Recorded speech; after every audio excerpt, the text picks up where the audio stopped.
cái đời nhá. Còn có đây này hoa ra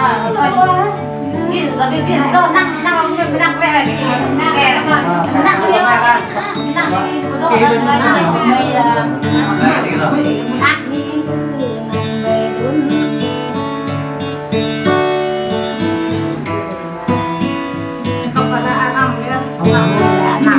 tôi tôi phải lên bậc tường rồi tắt tay lên bậc tường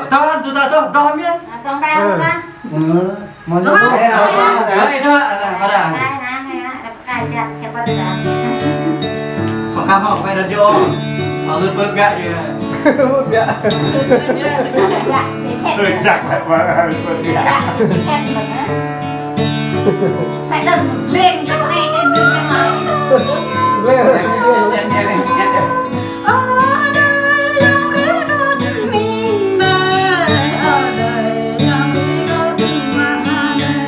qua xuống ngồi như thế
về quý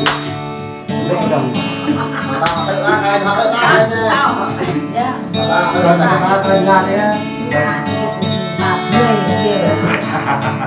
Tại em đây là dạ.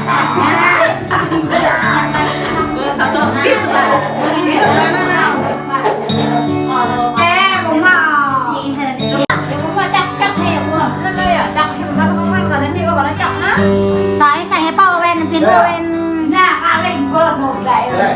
ha ở đây nè này có hình như này là ha ăn cho mặt này này đây nè nó cái kia bốc ngắn có hết đấy đi vợ Hai mình à bữa đêm mình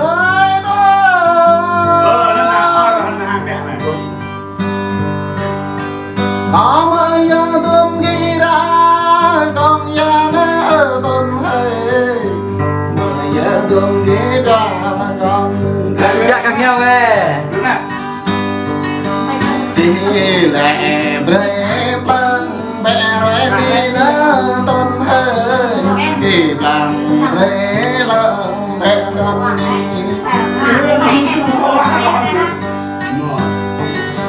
ô mẹ ghi bố hà bình ta quý xa bò nập ô mẹ ghi bố căng bông xa bò nập ô mẹ ghi bố tay nhằm đi hâm ố thao hoa vừng tờ băm tay con đây nè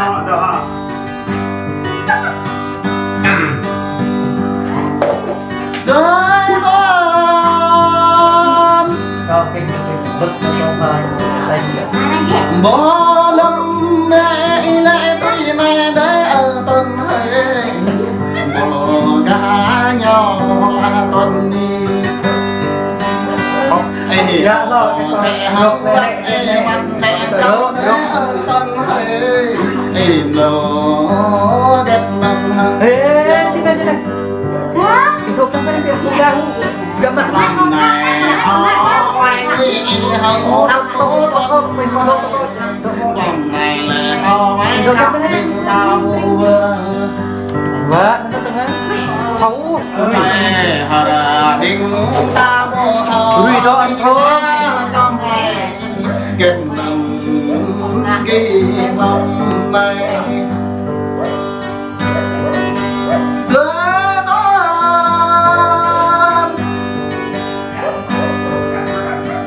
ủa em hay có chút ý mừng thao lo tuần hay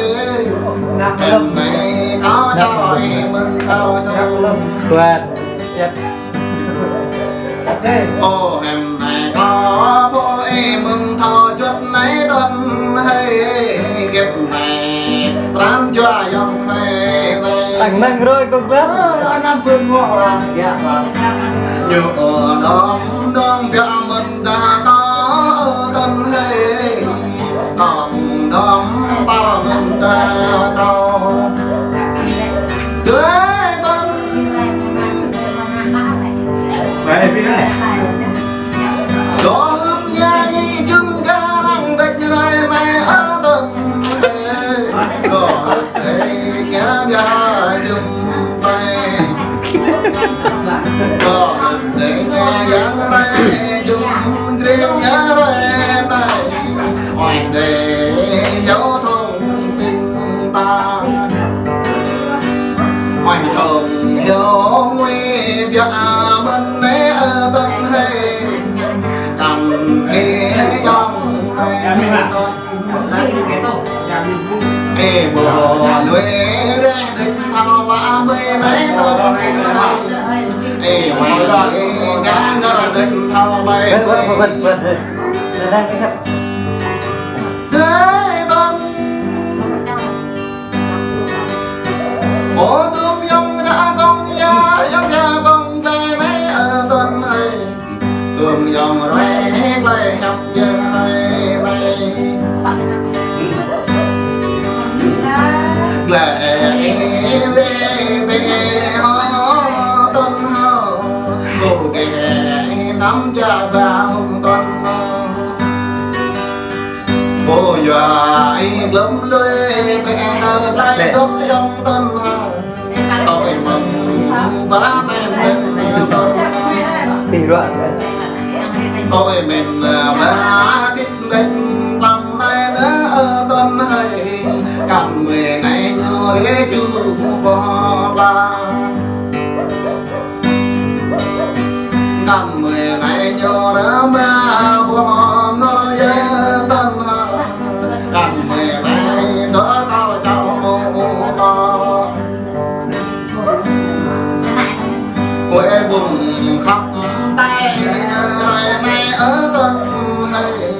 quê bè khắp tam hệ con Bạn nhìn đi con